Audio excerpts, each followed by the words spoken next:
നമ്മൾ ഒരു സ്ഥലത്ത് ആദ്യമായി ചെല്ലുമ്പോൾ, നമ്മൾ ഒരാളെ ആദ്യമായി കാണുമ്പോൾ, നമ്മളുടെ ജീവിതത്തിൽ ഒരു കാര്യം സംഭവിക്കുമ്പോൾ, ഇത് നേരത്തെ അറിയാമായിരുന്നു എന്നുള്ള ഒരു ഫീൽ, ഇയാളെ നേരത്തെ കണ്ടിരുന്നു, ഈ സംഭവം നേരത്തെ കണ്ടിരുന്നു, ഈ സ്ഥലം എനിക്ക് നേരത്തെ അറിയാം എന്നുള്ളൊരു ഫീൽ നിങ്ങൾക്ക് ഉണ്ടായിട്ടുണ്ടോ? ഉണ്ടെങ്കിൽ അതെന്തുകൊണ്ട്, എങ്ങനെ? ഇതാണ് ഇന്നത്തെ വിഷയം. എൻ്റെ ജീവിതത്തിൽ പലപ്പോഴായി സംഭവിച്ചിട്ടുണ്ട്. നമ്മൾ കാണുന്ന ചിലരെ ആദ്യമായി കാണുകയായിരിക്കാം, പക്ഷേ കാണുമ്പോൾ ഇവരെ നേരത്തെ നമ്മൾ അറിയാം. അവരോട് ഒരു പ്രത്യേകതരം അടുപ്പം. ചില സ്ഥലങ്ങളിലേക്ക് ചെല്ലുമ്പോൾ, ബസ്സിലെ കാറിലൊക്കെ യാത്ര ചെയ്യുന്ന സമയത്ത് ചില സ്ഥലങ്ങളിലേക്ക് ചെല്ലുമ്പോൾ, ഈ സ്ഥലം നേരത്തെ ഞാൻ കണ്ടിട്ടുണ്ട്, ആദ്യമായിട്ടായിരിക്കും അവിടെ പോകുന്നത്. ചില വ്യക്തികളുമായി സംസാരിച്ച് നടക്കുന്ന ചില സംഭവങ്ങൾ, ഇത് ഞാൻ നേരത്തെ തന്നെ കണ്ടിട്ടുണ്ട്, അറിഞ്ഞിട്ടുണ്ട്, ഇത് നേരത്തെ ഇത് സംഭവിച്ചിട്ടുണ്ട്. ഇത്തരത്തിലുള്ള അനുഭവങ്ങൾ നിങ്ങളിൽ പലർക്കും ഉണ്ടായിട്ടുണ്ടെങ്കിൽ അതിൻ്റെ കാരണവും കാര്യവുമാണ് ഇന്ന് പറയുന്നത്. ഇതിനെ വിസ്മയസ്മരണ എന്നാണ് ആചാര്യന്മാർ പറയുന്നത്. വിസ്മയസ്മരണ ഹിന്ദു ശാസ്ത്രത്തിൽ ജന്മജന്മാന്തരങ്ങളെക്കുറിച്ച് പറയുന്നുണ്ട്. പല ജന്മങ്ങളുടെ കടന്നു വന്ന ഒരു ജീവനാണ് നാം എന്നാണ് ഹിന്ദു പുരാണങ്ങളിലും ശാസ്ത്രങ്ങളിലും പറയുന്നത്, വേദാന്തങ്ങളിലും ഒക്കെ പറയുന്നത്. അങ്ങനെയുള്ള ജന്മജന്മാന്തരങ്ങളിലൂടെ കടന്നു പോകുമ്പോൾ, കഴിഞ്ഞ ജന്മത്തിൽ എപ്പോഴെങ്കിലും നാം കടന്നുപോയ ഒരു സ്ഥലത്ത് ചെല്ലുമ്പോൾ, നാം കഴിഞ്ഞ ജന്മങ്ങളിൽ കണ്ട് മറന്നുപോയ ഒരു ആളിനെ കാണുമ്പോൾ, അങ്ങനെയുള്ള ചില സംഭവങ്ങൾ വീണ്ടും പുനരാവിഷ്കരിക്കുമ്പോൾ, ഇത് നമ്മുടെ ജീവിതത്തിൽ നടക്കുമ്പോൾ, കാണുമ്പോൾ, അവിടേക്ക് നാം ചെല്ലുമ്പോഴാണ് ഈ വിസ്മയസ്മരണ ഉണരുന്നത്.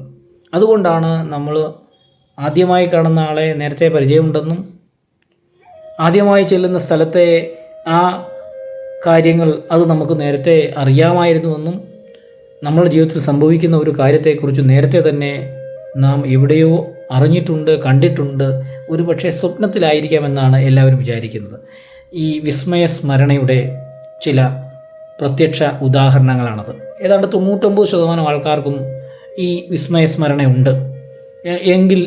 എന്നാൽ കുറച്ച് പേർ മാത്രമേ അത് നോട്ടീസ് ചെയ്യുന്നുള്ളൂ, ശ്രദ്ധിക്കുന്നുള്ളൂ. കുറച്ച് പേർ മാത്രമേ അതിൻ്റെ പുറകെ പോയി ചിന്തിക്കുന്നുള്ളൂ. നിങ്ങൾക്കും ഇതുണ്ട്. നിങ്ങളൊന്ന് ശ്രദ്ധിച്ചു നോക്കൂ. മനുഷ്യൻ ജന്മജന്മാന്തരങ്ങളിലൂടെ കടന്നു പോവുകയാണ്.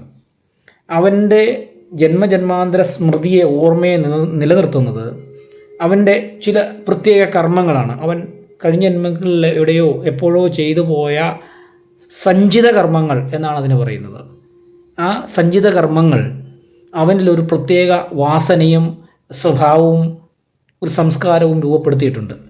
അതുകൊണ്ടാണ് എറണാകുളത്തുള്ള ക്ലിൻ്റ് എന്ന് പറയുന്ന ഒരു കൊച്ചു പയ്യൻ തൻ്റെ ചെറിയ കാലയളവിനുള്ളിൽ, ജീവിത കാലയളവിനുള്ളിൽ പലതരം ചിത്രങ്ങൾ, അത്ഭുത ചിത്രങ്ങൾ, ഗണപതിയെ അറിയാത്ത, തെയ്യം അറിയാത്ത ആ കുട്ടി അതൊക്കെ വരച്ചിട്ട് പോയി. അതുകൊണ്ടാണ് എനിക്കില്ലാത്ത ഒരു വലിയ കഴിവ് യേശുദാസിന് കിട്ടിയത്. കാരണം അദ്ദേഹത്തിൻ്റെ ആ കഴിഞ്ഞ ജന്മങ്ങളിലെ കഴിവുകളുടെ പൂർത്തീകരണമാണ് ഈ ജന്മത്ത് അദ്ദേഹത്തിന് ഗാനഗന്ധർവൻ എന്നുള്ള ആ ഒരു സിദ്ധിവിശേഷം കിട്ടിയത്.